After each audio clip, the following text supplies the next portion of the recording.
Hello and welcome to the Content Byte, a podcast for freelancers who use their words to make money. I'm Rachel Smith, a freelance journalist, copywriter and content producer. I'm also the founder of Rachel's List, a jobs board and community for Australian writers and other creatives. And I'm Lynne Testoni. I'm a journalist and content writer as well. Rachel and I are your weekly co-hosts, and every week we bring you all kinds of tips, tricks and some fabulous guests to help you make the most of your freelance business. I used spreadsheets for 15 years. Oh my God, did you? I know. But as my business grew, I grew out of the spreadsheets. Yes. And it got harder to sort of keep on top of all my invoicing and quoting and things like that. And Rounded was the accounting software that finally converted me. And it helped simplify my taxes and also just let me take ownership of what goes on in my freelance business. And I love that I've got visibility over my finances, so I can see what's happening with my cash flow and all the other insights that are on the dashboard. I know, the dashboard is so cool. I love a good pie chart and I love the whole thing. It makes it so much easier to work it out. Yeah. And don't forget, if you're a gold member of Rachel's List, you can save 20% on any annual Rounded plan, even if you're an existing customer. So see the show notes for details.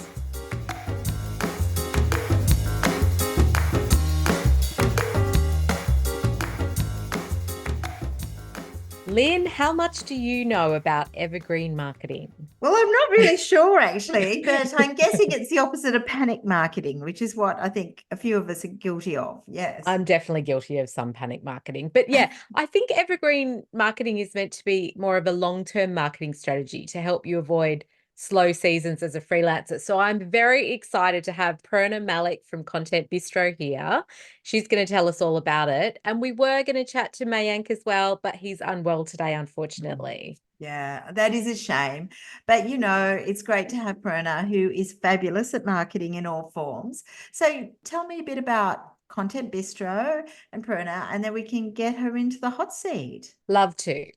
So Mayank and Prerna Malik are the founders of Content Bistro, and they serve up freshly brewed conversion copywriting services to coaches and course creators and offer seasoned for growth consulting to service providers. They're also the creators of Intentionally Profitable, a high-touch 2-to-1 consulting offer for service providers who want sustainable scale for their businesses. Their copywriting client portfolio includes some of the brightest names in the industry, such as Pat Flynn, Vanessa Lau, Joanna Wiebe, Amy Porterfield, and others. They live in India with their daughter, Manini, and when they aren't working on launches with clients or on profit optimization with service-based businesses, they're traveling the world and eating all the food, which sounds very good to me. Welcome, Prerna. We're so glad to have you on the pod. I know we've had some back and forth, but it's so great to have you finally. Thank you so much for inviting me. And again, Mayank is so sorry he can't join us, but a cough is not a good idea for being on a podcast. Yeah, totally not. Yeah, and I guess it's one of the side effects from traveling all the time too. Yes, absolutely. Yeah. So we usually ask our guests about their business journey, and you studied conversion copywriting with Joanna Wiebe. Is that where you started building your copywriting skills? I started writing online in 2008 with a blog, and that was really helpful because I learned a lot about writing for the web and writing for the online reader, and also, writing content that would get people reading, keep them reading, get them to sign up, because I had a mom blog, and like all mom blogs, I had a lot of ebooks, and so getting them to buy those ebooks. So I was doing a lot of what copy is. I just did not know that was copywriting. Yes. And so, then I did start learning about writing conversion copy from Joanna over at Copy Hackers. But to be fair, I had a long background in writing online, writing for, the web reader, writing to convert, and just using words that would help people make informed decisions way before that. So talk to us about how Content Bistro began. I love the whole food analogy that you've got behind the business. And was it always the plan to work with Mayank, and how do you work together? Yeah, great question. So Content Bistro actually started as social media direct. So like I said, I started with a mom blog in 2008. what happened was I started the mom blog because I was a new mom, and my daughter was 9 months, I remember. And I had, before having her, I'd always worked in corporate. I'd really enjoyed working. And by the time she was 9 months, I was, fairly settled into my routine, and I had time, so to speak. But more importantly, I was actually getting really bored as well, Yeah. creatively. Yeah. I love being a mom, don't get me wrong. I love it, but I needed some creative stimulation, and well, a blog it was. So I started with the blog and in 2008. What happened was 2009, 2010, Mayank, who was, in his corporate job with Amex, he got really unwell. He was sick, and people could not diagnose, like doctors could not diagnose what was wrong with him. He was being treated for multiple things, but he was in a lot of pain, and no one was being able to diagnose what was wrong. He essentially had to quit work. He was on bed rest for about a year. Wow. And Gosh. yeah, and it was a blog reader, actually, because I used to blog, old-fashioned blogs where you would write about what's going on in your life. That was that kind of blog. So I used to write about, dealing with his illness, doctor's appointments, and our daughter was a toddler, all of that. And I had a blog reader reach out and say, hey, looks like he's got chronic inflammation. You may want to get his, pH levels tested. And no one had really told us about that. So anyways, we did get his pH levels tested. He did have chronic inflammation, and we started working on his diet and helping him, fix his sleep routine. He stopped all medication because it was really, creating a lot of acid in his body and things like that. And well, I think about 6-9 months later, he started to feel a lot better. His pain was almost gone. And we started having that discussion about whether he would go back to work because, he'd stepped away. And by then I'd been blogging since 2008, right? So this was 2011, early 2011. And he was like, you've been doing this for a while. And I'd started taking on part-time work because we had no income source since he'd stepped away from work. I'd started taking on part-time work from other bloggers, writing for their blogs, managing some of their social media. So he was like, would we be able to turn this into a full-time thing? Would you be, open to that? Because till then, honestly, I had never, ever thought of, having a business or freelancing or any of the things I was a corporate girl through and through. I enjoyed the steadiness of that paycheck. So I was like, really? And, he was the one who was really keen. And he was like, let's give it a year. He said, I've already been away from the workforce for a year. Another year is not going to, make much of a difference if I need to go back. But at least we would have given it a shot. And then we'd be able to say that, yes, we tried and didn't work out, and, go back to a job.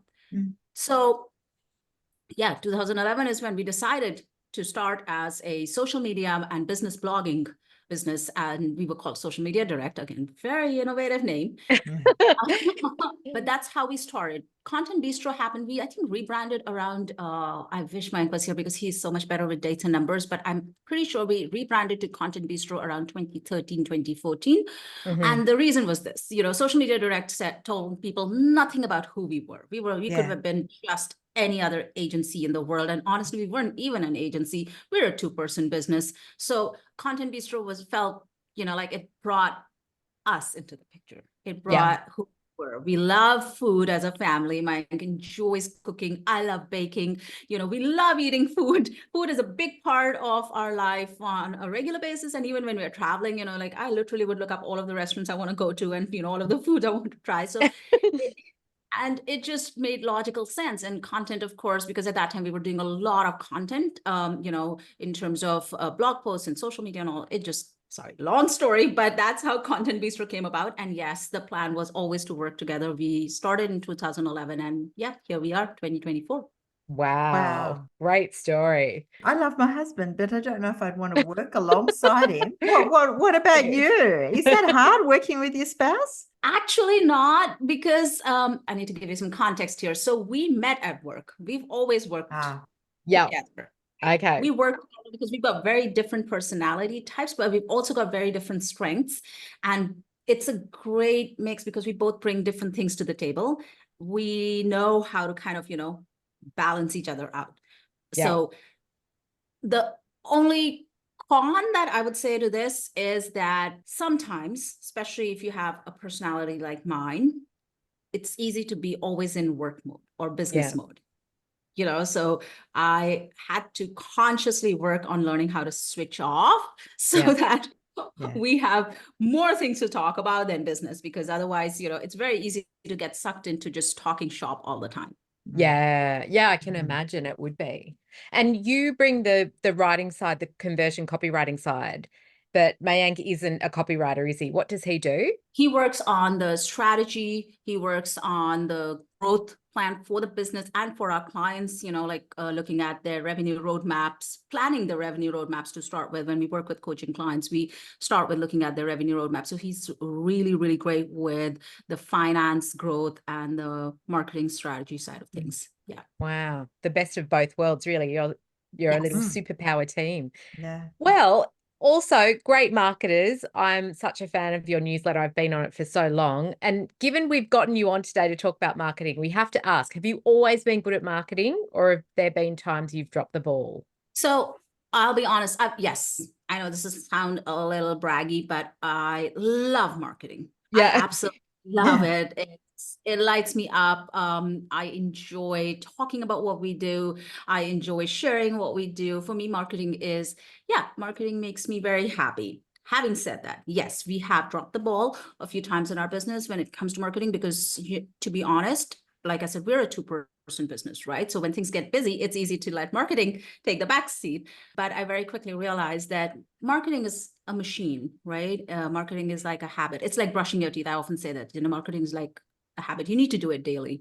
And for service providers, for freelancers, especially, it's easy to let marketing take the backseat when you're busy, but that's actually when you should be marketing your services more, because it helps you stay off that feast and famine cycle. Yeah. If you have consistent marketing, you have consistent sales. Marketing is the machine that drives sales. Yeah. Our listeners a lot of them are writers, and we know many of them either shy away from marketing or aren't consistent with it. What sort of mistakes do you see small business owners make with their marketing? There must be some commonalities. Yes, overcomplicating it. Yeah. I feel marketing is way simpler than we make it out to be. We start off by thinking we need to be everywhere. We need to do all of the things we don't, or we need to follow shiny trends, or, just do what everybody else is doing. If there is one thing that I've learned in 13 years of being in business, is that there is no one way to do something. There is literally no one way. So you could adapt strategies to yourself. For the longest time, for example, Facebook was our only social media platform because, I used to enjoy it more. And here's the thing. This is the advantage we have being a two-person business. Mayank is great when it comes to planning our marketing strategies and, also looking at how to increase our sales and everything, but he is not a social media person. Yeah. Like when you see us on Instagram, that's me essentially. So you need to play to your strengths, but he's really, really good with looking at what other strategies could work to help us increase sales. For instance, how can we package our services? How could we launch differently? What could we? So you need to figure out what's your strength and then really leverage it. Overcomplicating marketing isn't going to help you. It's only going to keep you stuck. You're going to feel, oh, I don't have this in place, or, oh, I need to be there. And then you're either going to get stuck or you're going to get burned out. Well, as I mentioned, I, read all your emails, and I loved your recent EDM about choosing an interior designer. So tell us a bit about that for those who haven't read it, and why you decided to write about that process. Sure. First of all, thank you so much for being on our email list. I love it. And thank you so much also for replying to our emails. That, totally makes my day. That was why we got you on the podcast, because I really loved that email, and I thought, wow, there's something here for, our listeners. So yeah. Thank you. So we were in the market for an interior designer, and like you do when you're looking to work with any service provider, you would ask for referrals, and then you would, or you would go on social media and you would look through your saved posts to see, because all of us do that, right? We save posts, we sign up to people we want to kind of work with, and just, just to stay in their world and know what they're doing. And that's what I did. So I had like a bunch of interior designers whose posts I'd saved over the years, because I knew that when we do want to work with one, I would have all of this and I would save time on research. And I reached out to, I think, 5 or 7 of them. And it was mind-blowing to me to see how all of these extremely talented service providers, interior designers had great portfolios. They had, really nice curated Instagram feeds, which is why I was following them. And, I had saved their posts and things like that. But when it came down to the brass tacks of a business, which is your systems, client systems, your prospect systems, your client communication, there were so many glaring gaps. For instance, I reached out to, and yes, okay, fine. They took about 48 hours to get back to us, but then they asked me to email them what we needed. I email them, and then there's radio silence. And these are not cheap services by any standards. The best part was these were not like all of them had, they would work on big turnkey projects. So you're obviously looking at a big budget, a client who's, going to be investing in you. And this is just one example. So I shared briefs of how it went with all of the other designers. And the one that we did end up going with, she did not have the best portfolio. There were others who had, more stunning examples, but she did have the best systems in place. She walked us through everything. Not only was she responsive and, we got on a call and things like that, but she walked us through what would happen should we work together as well. I feel that is so important for someone who's never worked with, say, a copywriter or a designer, or in this case, an interior designer. A prospect needs to know what happens when I give you that money, so that they can feel good about it. And I know there's this very popular meme that goes around which says, a $5 client would have a lot of questions and a $5,000 won't have questions. I don't agree.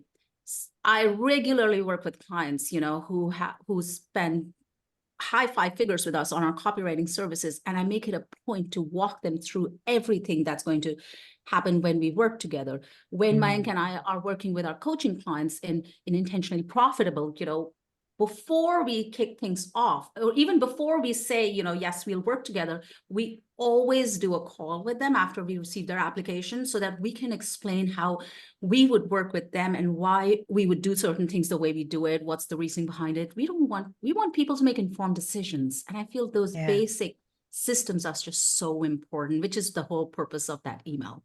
Yeah.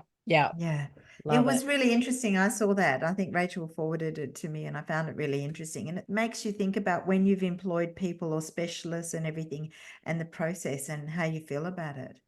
Yeah. I wanted to talk, because it's been an interesting year here. I don't know if it's been as interesting in India as it has been here. And I think it's even tougher in the States, because we're hearing it's pretty slow out there for a lot of freelancers right now.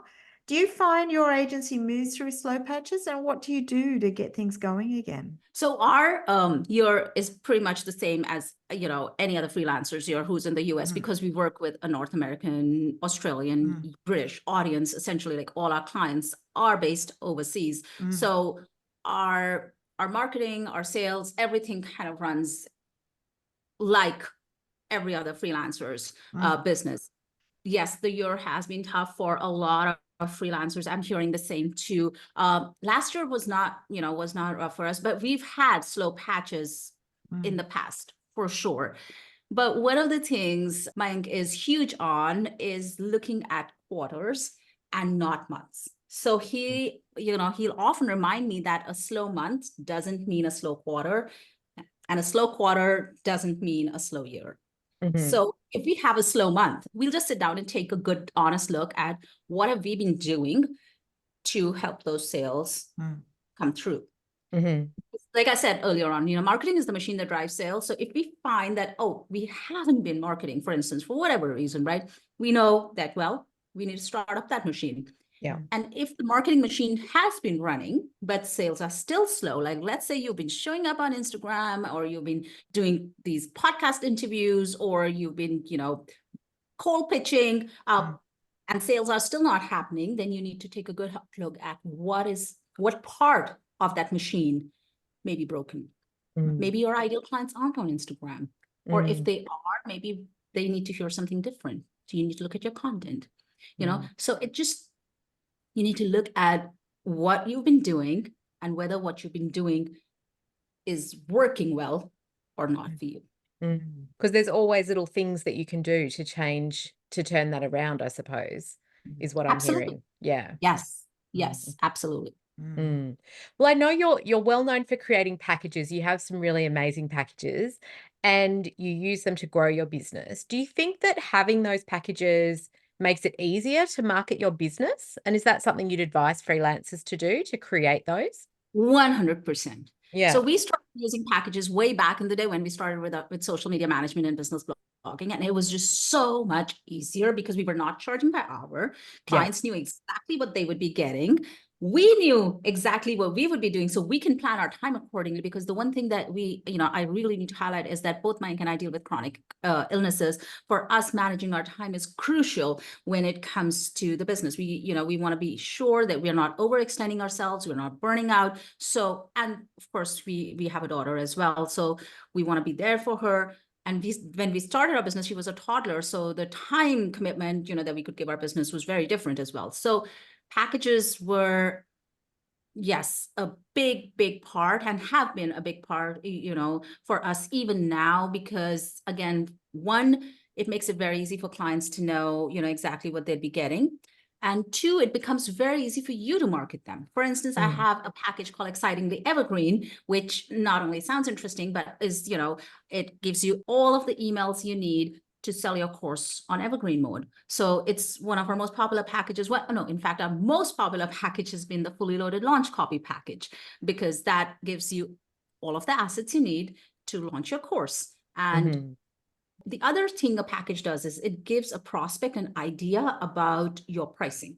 So when they do book a call with you, or they want to discuss things with you, they come in fully aware about what it's going to cost to work with you. So there are no surprises there, and you don't get the, oh, but that's not in my budget. Yeah. So it weeds out people right at the start, and you only get interested people who can afford you, basically. Absolutely. Yeah. Absolutely. Yeah. Do you think it's also more efficient on your end? Like when you're doing similar things and as a package, it's known deliverables, you can probably be much more efficient in your work as well? So I would say yes and no. Yes, because you have a very streamlined process. Like my process is, I outline my process on calls, on the package page, on even in the proposal. So clients know exactly what my process is going to look like. So yes, that does make it efficient. And because then they know, that when we kick off, we're not just going to get started right away with writing the copy, but, steps 1, 2, and 3 need to happen. So they're kind of prepared for that. And no, because I don't templatize any of the copy I write. Everything's driven by strategy. I have a very strategy first approach to writing copy, which means that once I have the strategy in place is then when I start to look at the copy. So writing a sales page will take me the same amount of time, regardless of whether I'm doing it for, when I was doing it for the first time versus when I'm doing it, say, for the 100th time. So maybe for the first time, it would have taken me much longer because it was my first sales page. And right now it would be faster. But yeah, I don't really templatize things. I do create foodie reference incoming recipes. So I know what are the different components or ingredients of a sales page, and then I can blend them up accordingly. Yeah. Okay. So I know from, being a follower of you on your socials, particularly Instagram, and also getting your newsletter, that you're great at marketing.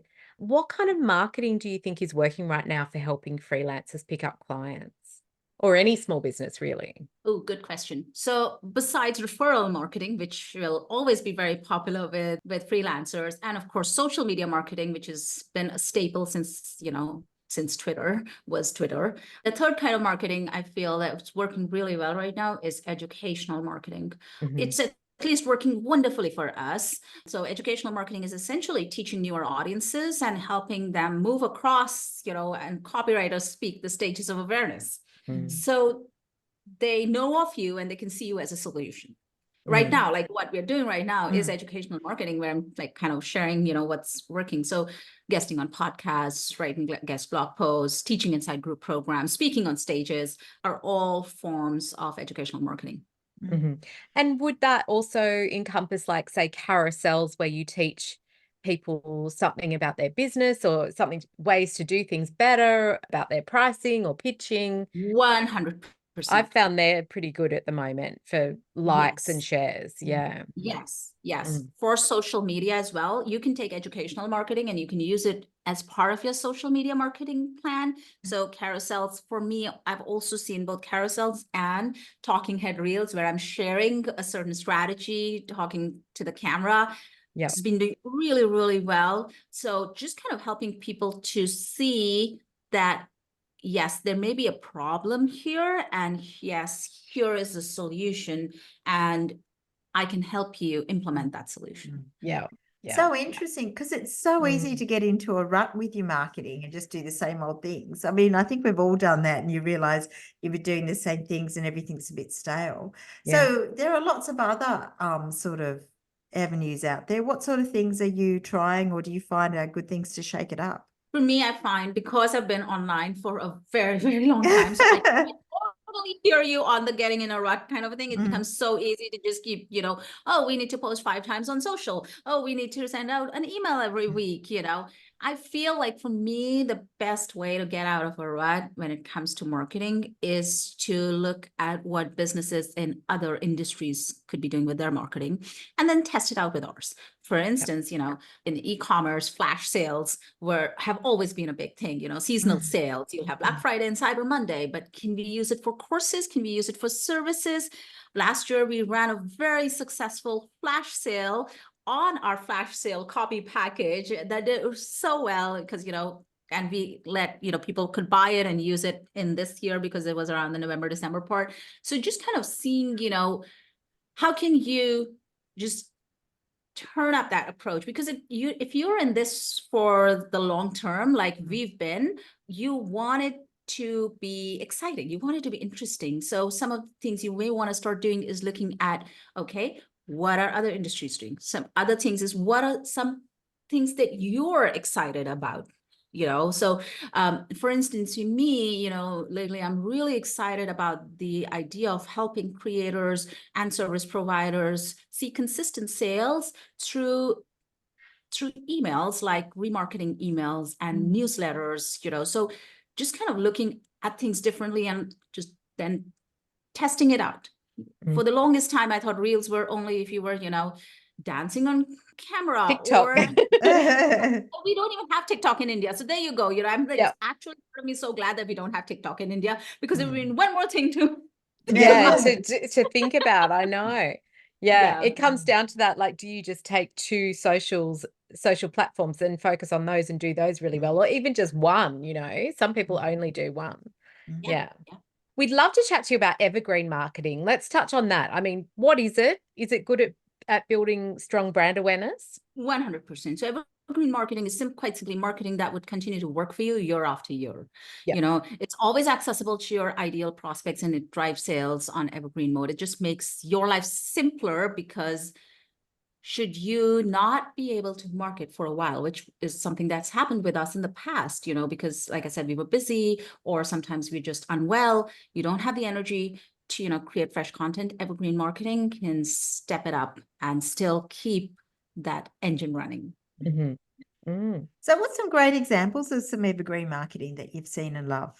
So the couple of examples that, we've not tried out yet, but would love to, would be, writing a book is a great example of evergreen marketing. Yes, you do need to market the book, but the fact is that once it's out there, it's on bookshelves, it's on Amazon, it's always doing the job for you. And it's something that we have considered, but just in the interest of time and priorities, we haven't tried it out yet for ourselves, but I think it's a really great way to market your services. And then evergreen webinars leading to a service. So we've done evergreen webinars leading to a program, but I've also seen some good evergreen webinars where people sell their services at the end of it. And I think that's such a smart thing. Again, that's like, they're learning from the course creator industry and using it for their services. So I think those two are really great. And, I think should be also very profitable examples for the people running them. And do you guys do any evergreen marketing, at Content Bistro? What ones have you seen good results from? So for us, blogging for our business has been huge. Like literally every year we land at least one high ticket client. And when I say high ticket, that's like high 5 figures. Sometimes it even goes up to, we've had a client over the lifetime of their work with us go up to 6 figures who's come through search. So, it's really great. So blogging for our business has been great. It's also how, it's something that comes naturally to me because that's how I kind of started. So blogging is definitely huge. Like you, if you have a podcast, I think that would be a good thing too. We don't have a podcast yet, but I think podcasting is another great example of evergreen marketing. The other thing that we do is guesting on podcasts and then teaching it through programs. So we do a lot of that as well, because those are, people are always joining new programs. People are always listening to podcasts. The third one that we've added over the years, I would say since 2017 specifically, has been speaking at live events. So that's been really great for us because we just are very selective because, we need to travel from India to the US or UK or wherever an event is being held. So we want to, look at, okay, whether we'd be speaking to our ideal clients and audience, but it's also very exciting because it, helps you meet people face to face. And there's something to be said for meeting people face to face that, meeting them via Zoom just doesn't cut it. So, so that's the other form of evergreen marketing that we've added in recent years. But yeah, these four have been huge for us in terms of, helping us, assign more clients and stay consistently booked. Yeah. Oh, that's interesting. Do you think evergreen marketing should be just part of your marketing strategy, or should it be like the majority, a sizable chunk? I would say, and this could be very biased because I'm very precious about the time we spend on and in our business, is it should be a sizable chunk. Yeah. And the thing is, not just, the marketing efforts, it's also about the marketing assets that you're using. So you need to be really smart about that too. You do not need to create fresh content for every single channel. You just do not. You could take an email, turn it into a carousel, use a snippet from it for a reel. And I've done all of this for our brand. That is pretty much how, we run our social media without a social media manager, and still are, it looks like, oh, you're everywhere. Truth is, we may be everywhere, but the content we're sharing has been adapted to the platform from an original source, So I think it needs to be a sizable chunk. It just helps you have more time to do the creative work that you want to do, either for your clients or for your business. So evergreen marketing is just smarter. It prepares you better for those cycles and seasons of life where you may not have the energy, or you may not have the time or the headspace to market your business, but you still need to, because, well, marketing drives sales. Yeah. Repurposing is so important, isn't it? And there's kind of a knack to it. And it's another one of those marketing habits that we can get out of, because we think we've got to create new content instead of repurposing perfectly good content that, the audience hasn't seen, I suppose. You mentioned before about, riffing off other industries when you're in marketing ruts. And I think you mentioned flash sales, and that sent up a big, light bulb moment in my brain, because I always miss flash sales. I always think, oh, I could have done that, or I could have done this, but I've missed that date and I didn't prepare for it or whatever. Which brings me to, marketing calendars. Do you think so many freelancers fly by the seat of their pants when it comes to marketing instead of planning it out? And how do you even start with that? Yeah, it's such a good question. That's so good because, it's hard. You do want to stay in the moment, but then you also don't want to be, like you said, fly by the seat of your pants. You don't want to do that because then it's exhausting. Exactly, right?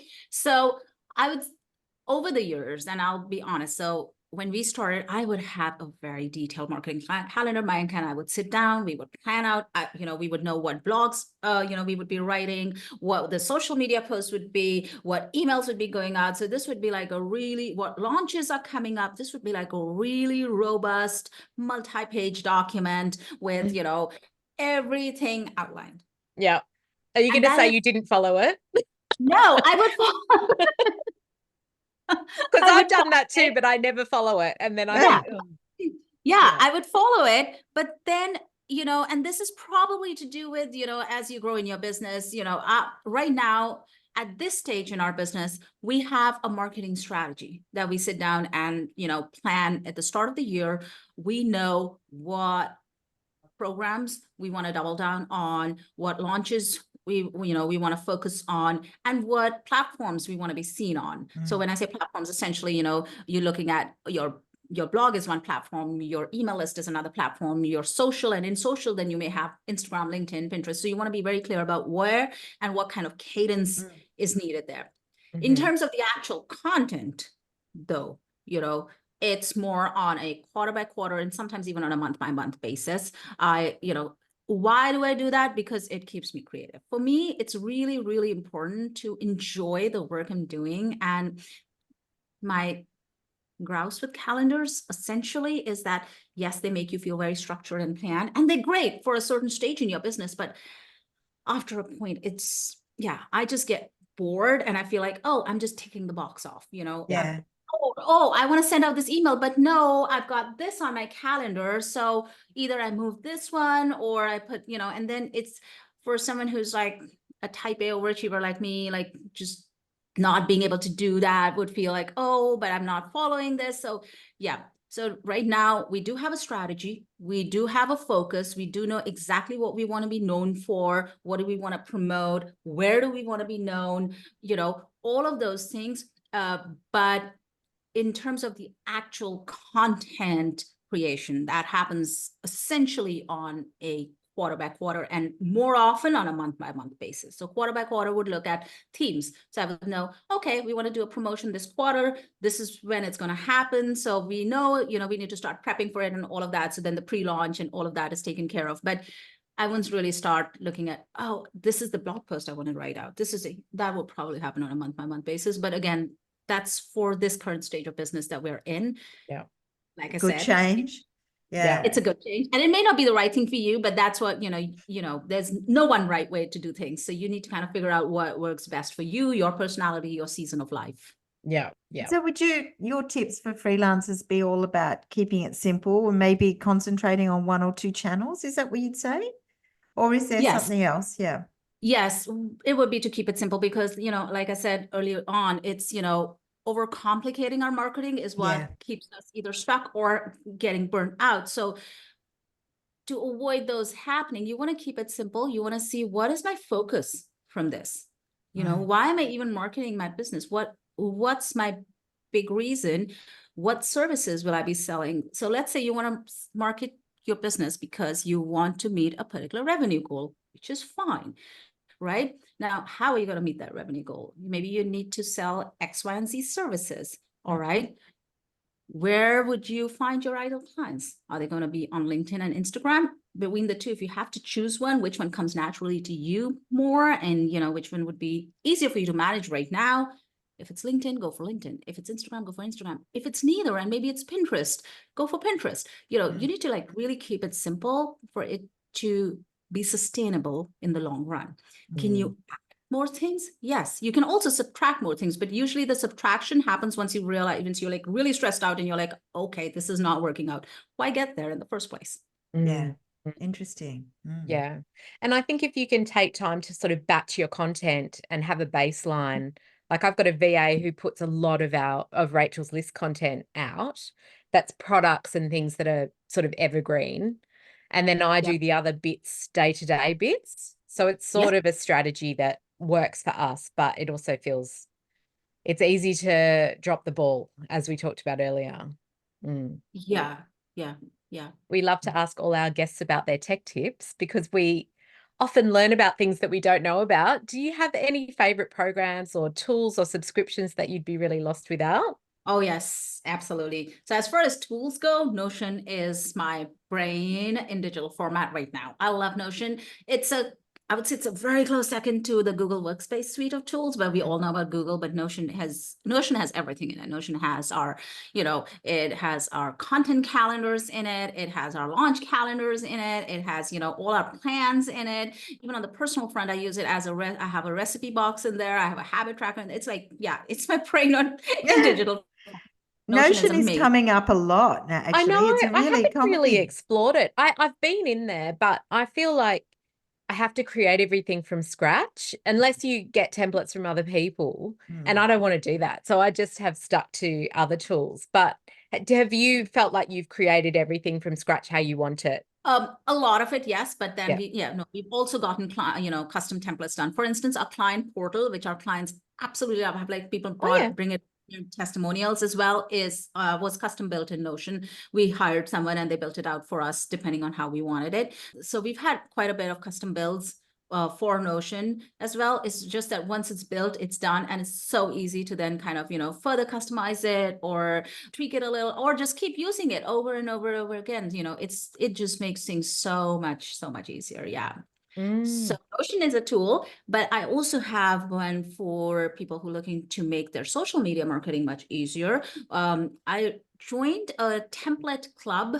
I think it's probably been about a year that I've been there, or maybe 9 months or so. I'm not sure, but it's run by Manu Muraro of Your Social Team, and she has this template club. I think it's called Your Social Template Club or something like that. You could go to Your Social Team. She has the link there.